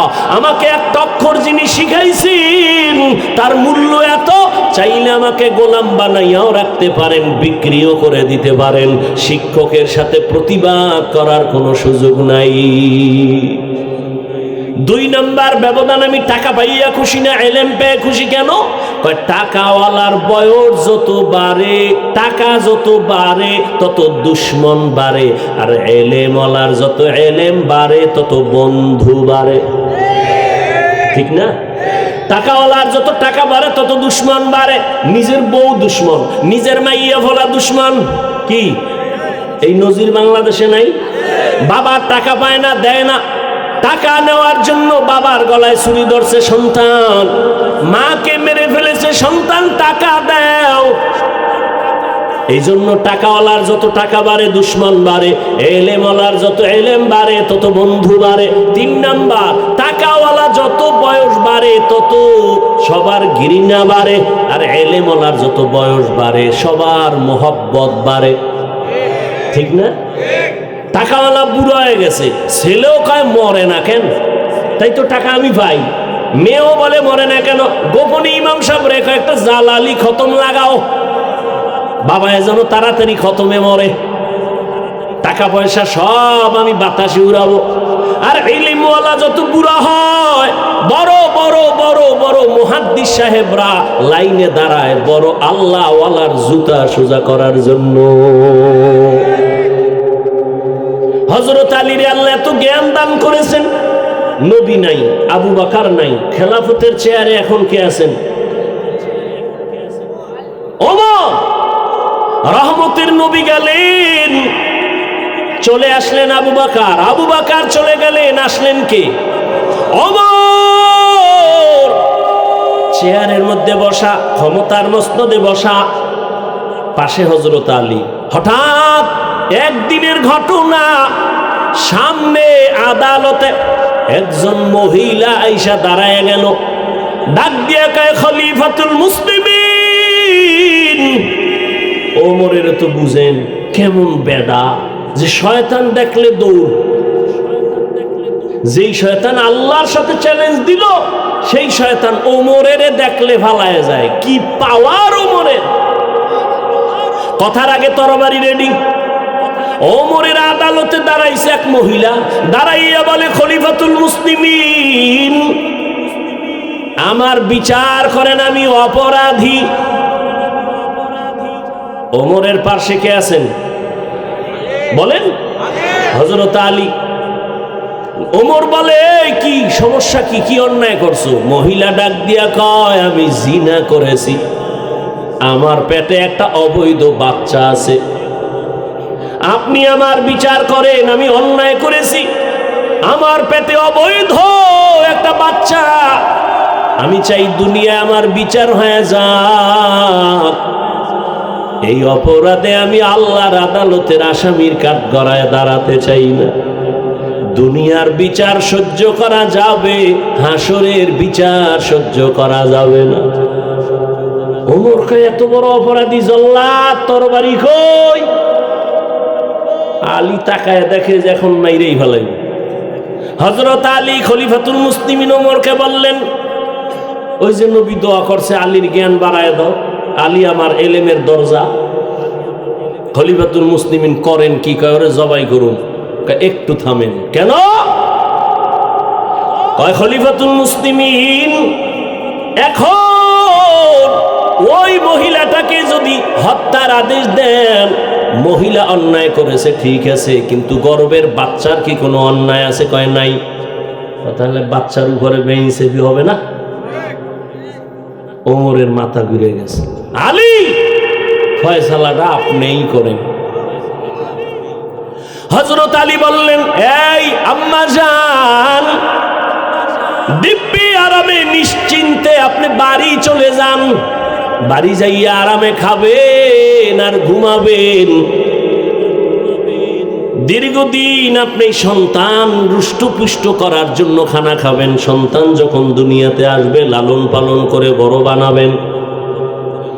এক পর্যায়ে সন্তান যখন নিজের পায়ে দাঁড়াবে, এই গর্ভের সন্তান নিজের কদমে যখন চলা শিখবে, জ্ঞান হবে, ওই সময় আপনি আসবেন আদালতে, তখন আপনার একার বিচার করা হবে, সন্তানের উপরে কোনো জুলুম করা হবে না। ওমর ডাক দিয়ে কয়, লাউলা আলিয়ুন লাহালাকা ওমর, আল্লাহর কসম, আজকে যদি আলী তুমি না থাকতা আমার পার্শ্বে, আমি যেই ফয়সালা দিছিলাম আমার এটাই জাহান্নামের কারণ হয়ে যেত। দোয়া কাজে লাগছে, রাসূল দোয়া করেছে, তুমি ইলমের দরওয়াজা, আজ সেটা প্রমাণ হয়ে গেল। ইলমের সম্মান, ইলমওয়ালার সম্মান।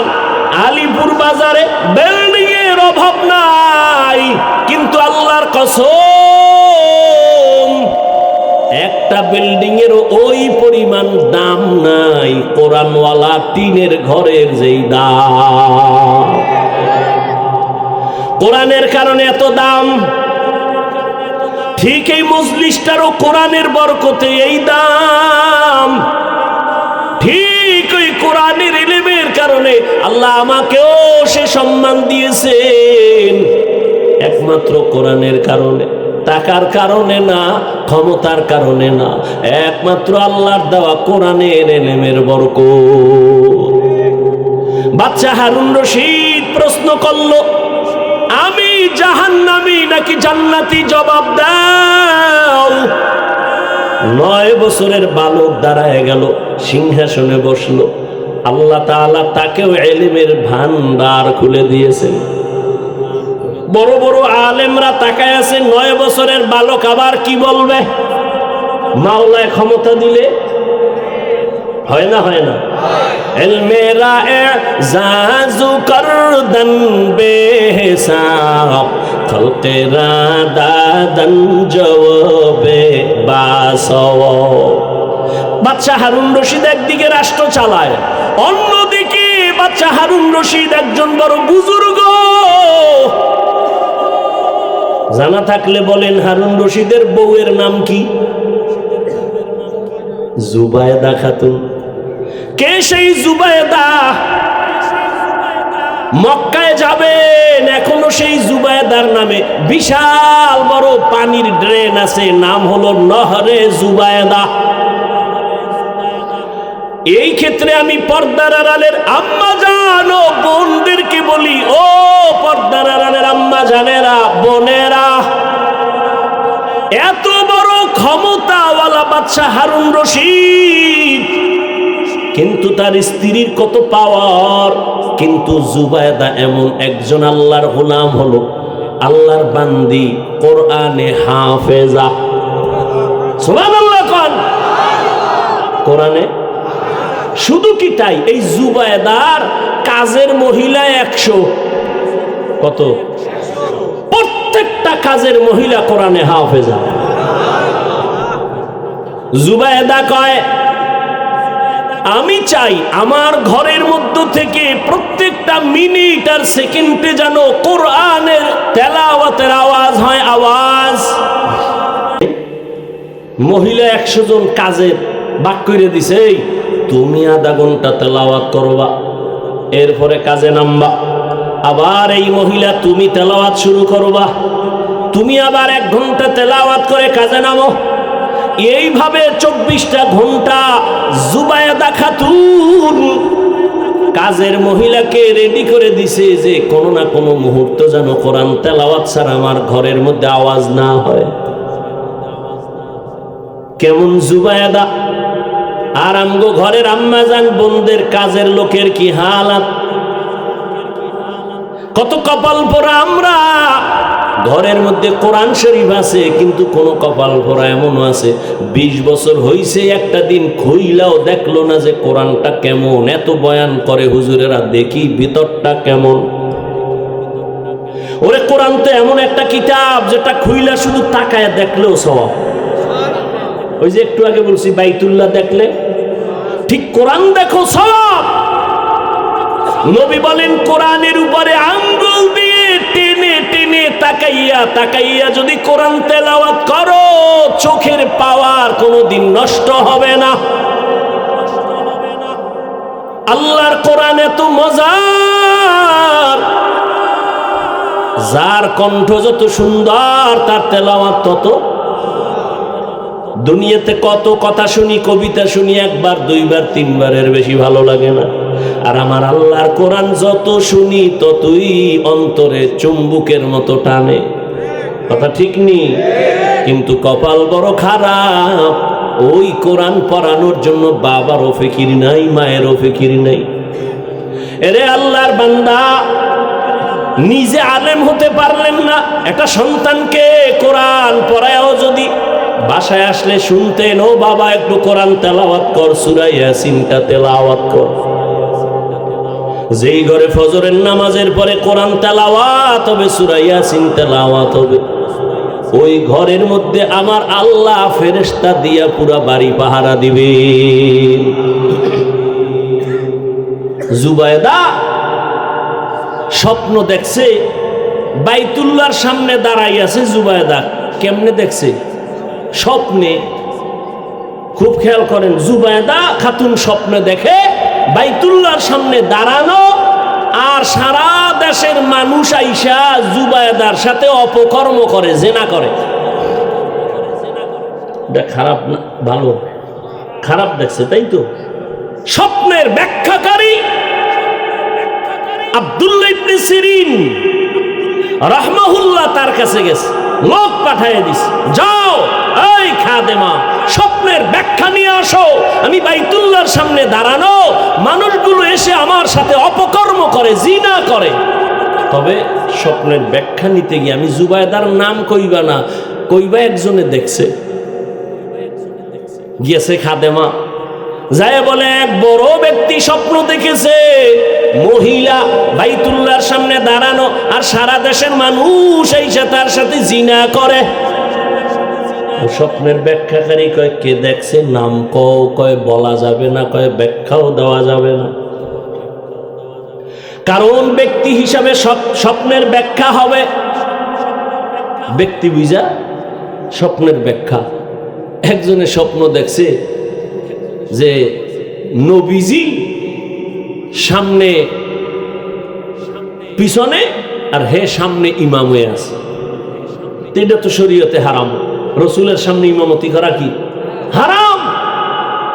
হে তো খুশি, রসুল আমার পিছে নামাজ পড়ে আর আমি ইমাম, খুশি কি? ছেলে কয়, হুজুর স্বপ্নের ব্যাখ্যা তো আর সবাই পারে না। সুলাইমান নবীরে আল্লাহ দিছিলেন, ইউসুফ নবীরে স্বপ্নের ব্যাখ্যার ইলম দিছিলেন, এটা আলাদা ফান, আলাদা ইলম।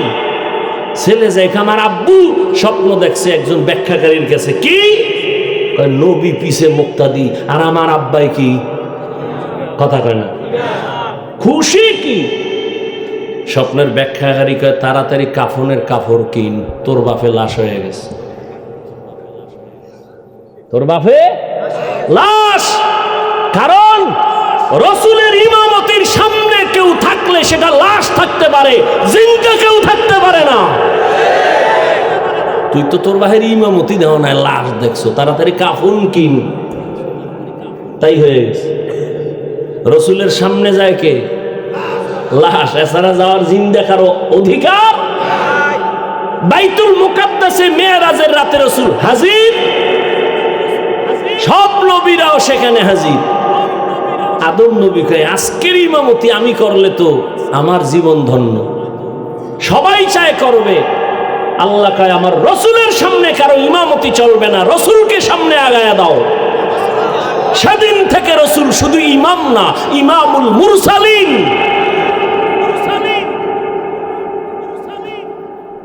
এবার কয় নাম, কয় নাম কওয়া যাবে না, বলে স্বপ্নের ব্যাখ্যা দেওয়া যাবে না। খাদেমা আবার দৌড় গিয়া কয়, ও রানী জুবায়দা খাতুন, নাম না বললে স্বপ্নের ব্যাখ্যা দিবে না। কয়, যাও নাম গিয়া বলো। এবার নাম কইছে জুবায়দা। কপাল খুললে গেছে, জুবায়দা দেখছে। কয়, হ্যাঁ। জুবায়দারে গিয়া জানাই, ও জুবায়দা মক্কায় এমন কিছু কাজ করবে মানুষের উপকারে, আর সারা দুনিয়ার মানুষ জুবায়দার উপকার গ্রহণ করবে। এই জুবায়দা স্বামী সরকার, দেশের দায়িত্ব, 1 টাকাও সরকারি খরচ না করে জুবায়দা নিজের টাকা ব্যয় করে মক্কা নগরীতে পানি পায় না মানুষ, পাইপ নাই, কেমনে পানি নিবে? নহর কেটে, ড্রেন কেটে নহরে জুবায়দা নামের পানির নহর করলো। এখনো সেই নহর, দেওয়াল করা নহরে জুবায়দা, পানির ড্রেন, এখনো সেই দেওয়াল আছে। সারা দুনিয়াবাসী উপকার পাইছে না পায় নাই? দেখছেন স্বপ্ন দেখছে কি, ব্যাখ্যা কি? আর এই স্বপ্ন দেখছে, ব্যাখ্যা হবে না কেন? যেই জুবায়দা নিজে কোরআনে হাফেজা, 100 কাজের নারী হাফেজা, 24 ঘন্টা জুবায়দা খাতুনের ঘরে কোরআনের তেলাওয়াত। আর আমগো ঘরে ও বাবারা, আপনিও সারা রাত মোবাইলের হক আদায় করেন। হ্যাঁ, কিয়ামতের দিন যদি এই উসিলায় মাওলায় মাফ করে। বউয়ের হক আদায় করতে পারি না, মাইয়ার হক পারি না, ছেলের হক পারি না, মোবাইলের হক আদায় করতে কোনো টেনশন নাই। সেদিন এক চোরা আমার কান্দে হাত দিয়ে একটা ছবি তুলতে আইছে, কয় হুজুর একটা সেলফি যদি আল্লাহ উসিলায় মাফ করে। পাগল ছবি তোলার জন্য সরকারি প্রয়োজন ছাড়া, মদিনার অর্ডার ছাড়া ভিন্ন কোনো কারণে ছবি তোলা 1000 কোটি বার হারাম, কবিরা গুনাহ। বাথরুম দা বাইর হইছি, দেই হ্যাঁ একজনে খাড়াই রইছি। আমি কি তুই ভিতরে আইলি না কেন? তোর এত শখ ছবি তোলা। মরার সময় মোবাইলটা কাফনের ভিতরে নিবি, কবরে যখন ফেরেশতা আইবে বলবি আগে সেলফি পরে প্রশ্ন। মোবাইল লইয়া মর। আহ, ঘরে ঘরে ঘরে ঘরে এই মোবাইলে সারা রাত কবিরা গুনাহ, কবিরা গুনাহ।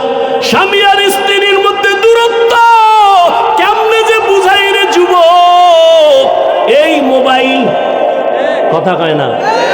স্বামী আর স্ত্রীর মাঝে দ্বন্দ্ব, এই মোবাইল।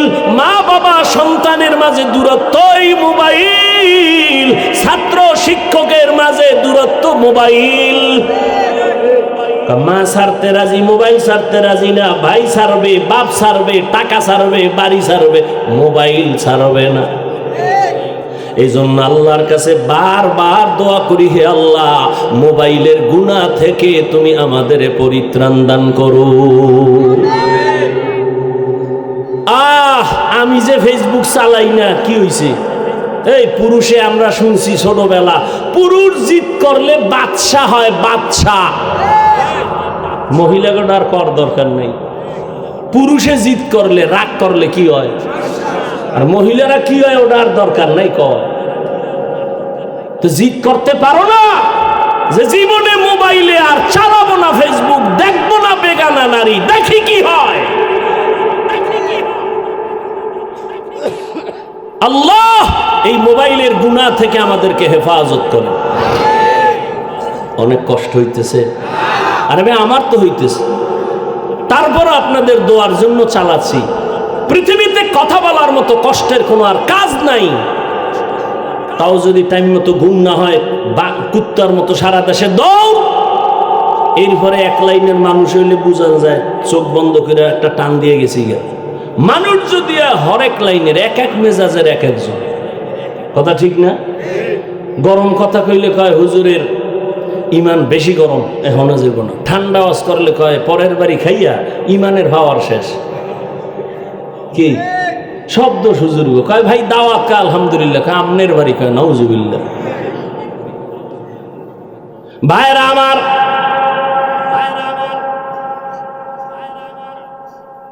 জুবায়দা খাতুনের এই কোরআনের বরকত। এইবার 9 বছরের বালক, মনে আছে? সিংহাসনের মধ্যে বসে আছেন। এবার বাচ্চা ডাক দিয়া কয়, ও বাচ্চা হারুন রশিদ। আবার বলেন, হারুন রশিদ তো এমন জ্ঞানী, রাস্তা দিয়া যাইতেছে, দেখে এক বুড়া, এই বুড়ারা ঘুমাইতেছেন। জীবনে তো কম ঘুমান নাই, আর বাঙালিতে রাত্রে ঘুমায় না। ওই যে একটু আগে বললাম, সারা রাত মোবাইলের হক আদায় করে, ঘুমায় সকালে। কি সারা রাত মোবাইল মোবাইল মোবাইল। কয়জন আল্লাহর বান্দা বুকে হাত দিয়ে বলতে পারবে যে মোবাইল আমার হাতে আছে, চোখের গুনাহ হয় না, জবানের গুনাহ হয় না, কানের গুনাহ হয় না, অন্তরের কল্পনার গুনাহ হয় না, মোবাইল চালায়? এত বড় চ্যালেঞ্জ কয়জনে দিতে পারবে? যা দিতে পারবে আল্লাহর শপথ, সেই জমিনের বড় বুজুর্গ। যে বলতে পারবে আমি মোবাইল চালাই কিন্তু চোখের গুনাহ হয় না, আমি টাচ মোবাইল চালাই, ক্যামেরা মোবাইল চালাই কিন্তু আমার হাতের গুনাহ হয় না, অন্তরের গুনাহ হয় না, সে এই জমিনের বড় বুজুর্গ। আর একটা কথা খেয়াল করবেন, আল্লাহ মাইয়ে ফলা দিছে না, কথা কন না কেন? বেয়াদবি মাফ করেন, একটু মোহব্বত লাগাই কইতো, অনেক কথা বইলে ফলাই, বেয়াদবি নিয়েন না। সন্তান ছোট, বাবায় লয়ে গেছে বাজারে, গিয়া ঢুকছে ফল কিনবে, তো বাচ্চা ওই ফলের দোকানে দাঁড়াইয়া এখনো বাবার দাম করতেছে। বাচ্চা একটা ফল দইরা মুখে দিছে, মনে করেন আঙ্গুর। এখন যার জাত মান আছে হের তো কাম শেষ, আর যার মান নাই, ইজ্জতের চিন্তা করে না, হে টেস্ট করতে করতে আধা কেজি খাইয়া লাইছে। কয় ভাই কমলা কত? কয় এত। মিষ্টি? দেখেন দে। এইটা থুয়ে গেছে। আঙ্গুর কত? কয় এত। মিষ্টি? কবে আনছো? এই দেখি, দেখো। দেখতে দেখতে মোটামুটি আধা কেজি খাইয়া লাইছে। এরকম কিছু বেহায়া আছে না? এরা ডেলি যদি ফল বাজারে যায় তো আর ফল কিনে খাওয়া লাগবে না। ছেলে, বাচ্চা ছেলে ফল যখন দইরা মুখে দিছে, ইজ্জত আলার ইজ্জত। ফল থুইয়া বাচ্চার হাতটা দইরা ডাইরেক্ট বাসায় দৌড়, ঘরে ঢুইকা বিবি রেখা, এই বিবি আমার ইজ্জত শেষ। কেন? ফলের দোকানে সন্তান হঠাৎ করে একটা আঙ্গুর মুখে দিয়ে ফেলাইছে। বলো, জীবনে আকাম তুমি করছো? বউ কয় না, আমি তো কোনোদিন কারো জিনিস দইরা খাই নাই। স্বামী বলো, তুমি করছো? স্বামী বলে, আল্লাহর কসম আমি কোনোদিন অন্যের জিনিস ধরি নাই। স্ত্রী কয়, হয়তো তুমি নয়তো আমি, বাইর করো, খুঁজো। খুঁজা খুঁজা খুঁজা খুঁজা এবার বউ হঠাৎ করে কয়, হ্যাঁ, বিয়ার আগে আমার আব্বাজানের বাড়ির পাশে আর একটা বাড়িওয়ালার গাছ ছিল, আমগো বাড়িতে ঝুইকে রইছিল, ওই ডালের ফল আমি চিরা খাইছি। বুঝেননি? বুঝেননি? গাছ ভালো হলে ফল কি হবে? একটা বাবা চিন্তা করে না যে আমি যদি চরিত্র নষ্ট করি তো আমার সন্তানের মধ্যে অটোমেটিক সে চরিত্র চলে যাবে। আপনার চরিত্রওয়ালা সন্তানের শিখান লাগবে না, অটো চলে যাবে। বুঝেন নাই? ফ্রি মাইন্ড আর ডোন্ট মাইন্ড। বউ স্বামীর নাম ধরে ডাকে, স্বামীও বউরে নাম ধরে ডাকে। বউরে ডাকে, এই বেবি ওয়েলকাম। বেবিও স্বামীরে ডাকে, হৃদয় ফানি দাও। আল্লাহ দিছে সন্তান, কি হবে নাম ধরে ডাকেন কেন? কয় ডোন্ট মাইন্ড, ফ্রি মাইন্ড। তো সন্তান বড় ইয়ে দেহে, এ কয় বেবি, হে কয় সাগর, হে কয় হৃদয়। এখন বাচ্চাও শিখছে, ডাক দিয়ে কয় বেবি, ভাব দে। কিছুদিন পর কয় হৃদয়, টাকা দে। আচ্ছা 2 দিন শোনা যায় সন্তান কইবে আব্বু আম্মু, এটি কয় না, মাথা গরম। এবার রায়বারে গেছে ধইরা, ভাই সন্তান আল্লাহ দিছে, মান সম্মান শেষ, জুতার বাড়ি খাওয়া বাকি। সন্তান নাম দইরা ডাকে, মাইনসি শুনলে তো জুতা দিবে, কি করা যায়? কয় বুদ্ধি একটাই, সন্তানের মাঝখানে বসাইয়া তুমি বউরে কবা একবার আম্মু, বউ তোমারে কইবে একবার আব্বু। এইভাবে প্র্যাকটিস করো তো সন্তানও শিখবে আম্মু আম্মু, নাইলে এছাড়া আর কোনো উপায় নেই। ফ্রি মাইন্ডের কপাল। জিন্দগি মে বন্দগি তু কর নাহি, জিন্দগি মে বন্দগি তু কর নাহি, জিন্দগি বে বন্দগি শর্মিন্দা হে, जिंदगी बे बंदगी शर्मिंदा है। यहाँ हम सब मुसाफिर दिल ना लगा,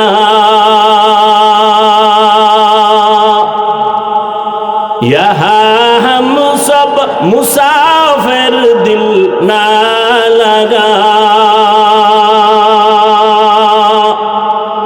अहले दिल की नजर से रूह करता जा,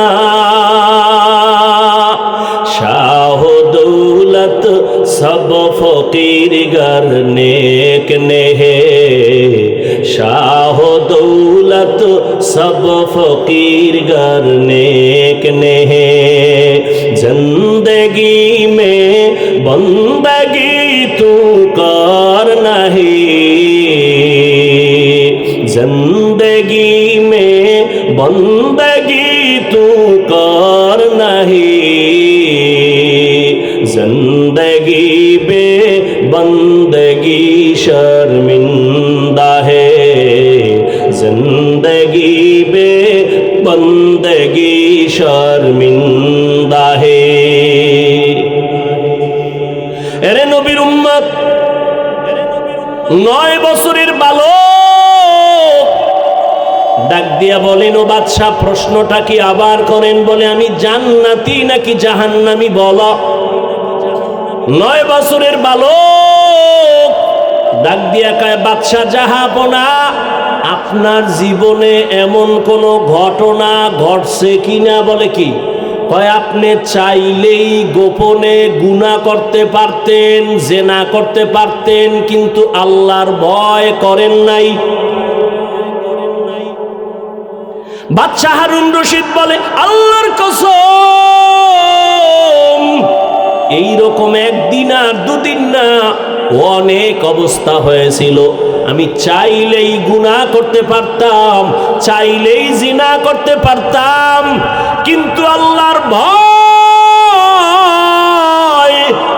আমি কোনো বাধা ছাড়া আমি সুযোগ পাইয়াও গুনাহ করি নাই আল্লাহর আযাবের ভয় আমি ফিরে গেছি 9 বছরের বালক ডাক দিয়া কয় আল্লাহর কসম নিশ্চিত আপনি জান্নাতি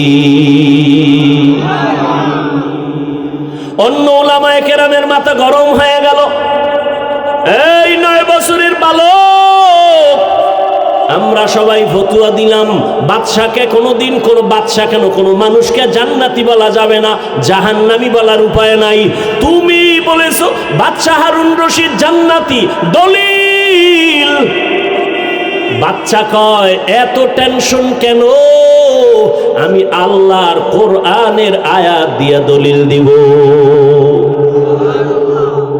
বলে দাও 9 বছরের বালক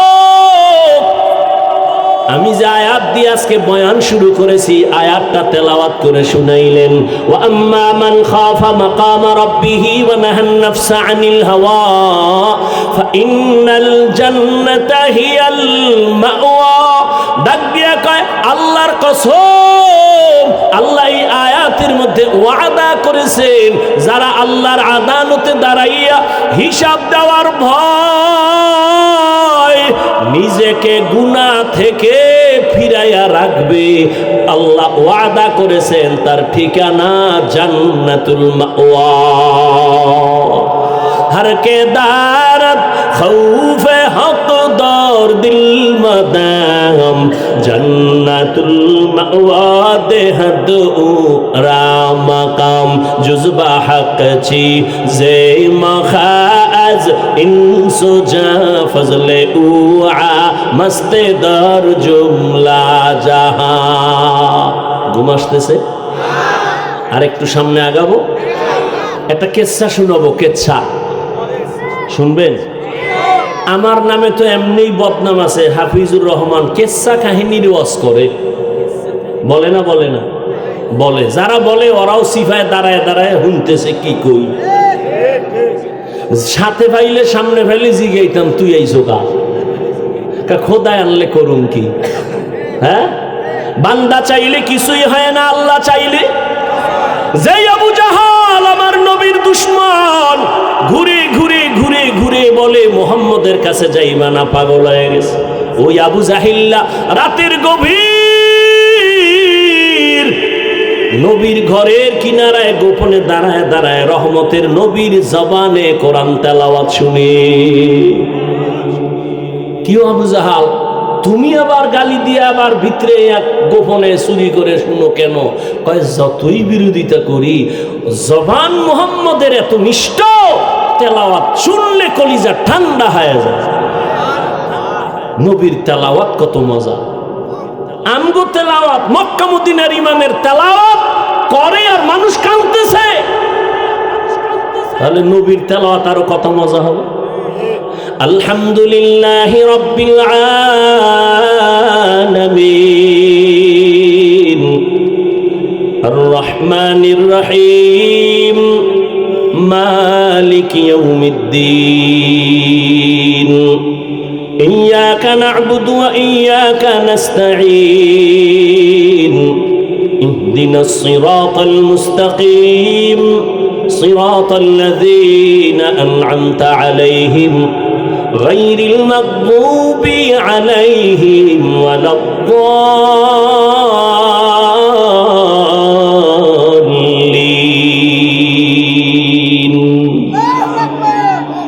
আল্লাহর কালাম যত শুনি ততই মজা। কেমন এটা আল্লাহর আসমানি আওয়াজ। তবে এখানে একটা জবাব দেই, যারা বলো কেচ্ছা কাহিনীর ওয়াজ করি, শুইনা রাখো রে বাবা, অন্তরকে পরিশুদ্ধ করে নাও। পৃথিবীর শ্রেষ্ঠ কেচ্ছা কাহিনীর কিতাবের নাম হলো কোরআন।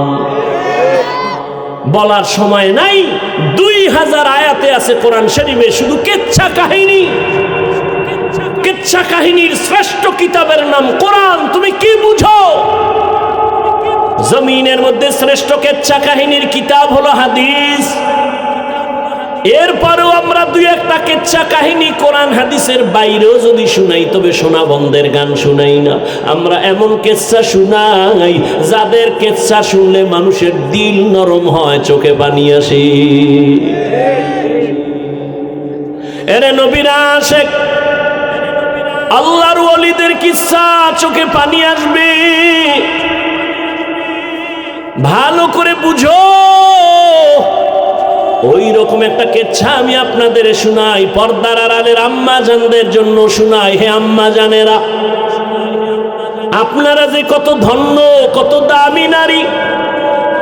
সমস্ত নবীদের মায়ের মতো মা, আপনারা সাহাবায়ে কেরামদের মায়ের মতো মা। আপনারা এত দামি। আয়েশা রাদিয়াল্লাহু আনহার মতো দামি, ফাতেমা রাদিয়াল্লাহু আনহার মতো দামি, খাদিজা রাদিয়াল্লাহু তাআলা আনহার মতো দামি। কেমন আল্লাহ আপনাদের দামি বানাইছেন। ইসমাইল নবীর মা হাজেরা আলাইহিস সালামের মতো দামি।